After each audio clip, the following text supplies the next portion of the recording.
Yo, what's up mga puso? It's me again, Bems, and for today's vlog ay nandito tayo ngayon sa Puerto Galera dito sa White Beach. As you can see guys ay napakaraming mga tao dahil ngayon ay summer. So actually guys ay galing kaming Pasay at grabe sobrang nahirapan kami sa pagbiyahe dahil nga sa summer, kaya grabe siksikan ang tao sa Batangas Pier. So bali 7 AM kami umalis sa Pasay at nakarating kami sa bahay ng aking kapatid dito sa Barangay Aninoan, kaya sobrang nagabihan na kami at sobrang pagod at nakakagutom dahil nga sa sobrang daming tao siksikan sa Batangas Pier. Doon talaga kami na tagalan guys, pero grabe sobrang enjoy naman dito sa White Beach dahil sa napakaganda ang dagat, ang tanawin. So hindi ka magsisisi guys pag nag-visit ka dito sa Puerto Galera dahil sa bukod sa napakaganda na ang mga dagat dito, mga pasyalan ay napakarami pang dapat mong pasyalan dito.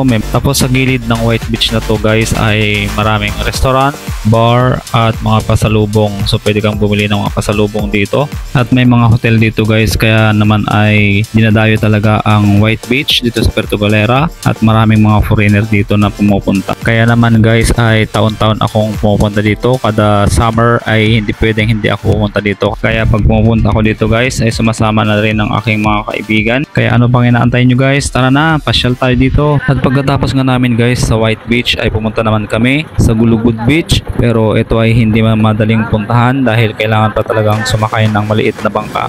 So kahit mahirap puntahan guys dahil nga sa minsan ay hindi maiwasan na makakasalubong kami ng malalaking alon, pero sulit naman pag napuntahan mo ito dahil napakaganda at ang daming mga magagandang mga bato, nakakamanghang mga bato. So nung nakaraan guys ay nag-island hopping kami, so namasyal talaga kami, nilibot kami ng aking bayaw sa maliit niyang bangka, kaya kung saan kami namasyal. At pwede ka ring mag-hiking dito, pupunta sa waterfalls at sa swimming pool, sa forest at kung saan. So napakaraming dapat pasyalan dito. At ayun na nga guys, so malapit na tayo sa Gulugud Beach. So konting nakbo na lang ng bangka at mararating na natin ang Gulugud Beach at ating masisilayan muli ang ganda ng mga bato. Finally guys, so narating na natin ang Gulugud Beach. So eto na naman, nasilayan ko na naman ang mga nagagandahang mga bato sabay hampas ng malalakas na alon. So actually guys, this is my third time to visit Gulugud Beach. Basa!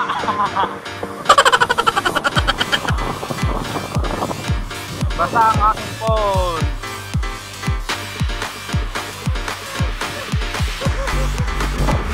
Say hi!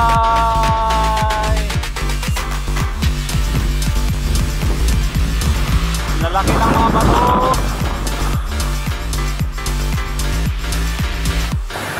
At ayan guys, so as you can see, ang gaganda at malalaki ang mga bato. So actually nung first time kong makita dito ay talagang wow ako ng wow dahil nakaka-amaze talaga. So first time ko kasi makakita ng mga ganitong malalaki at nagagandahang mga bato.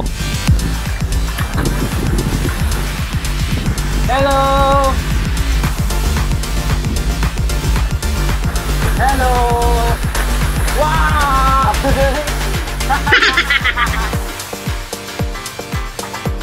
Saya.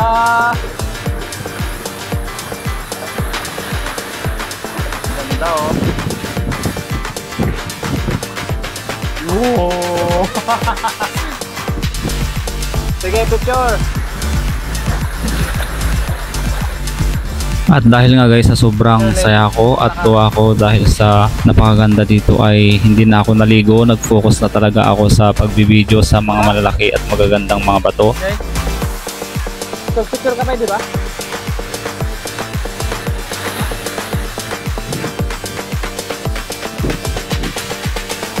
Saan ka na? Akala ko ba picture ka sa baba? Sige.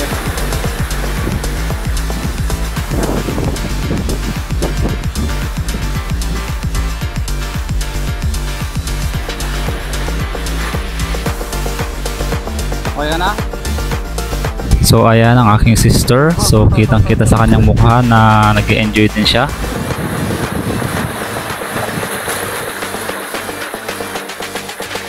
At ayan nga guys ang aking bayaw at ang aking sister. So magde-date daw sila.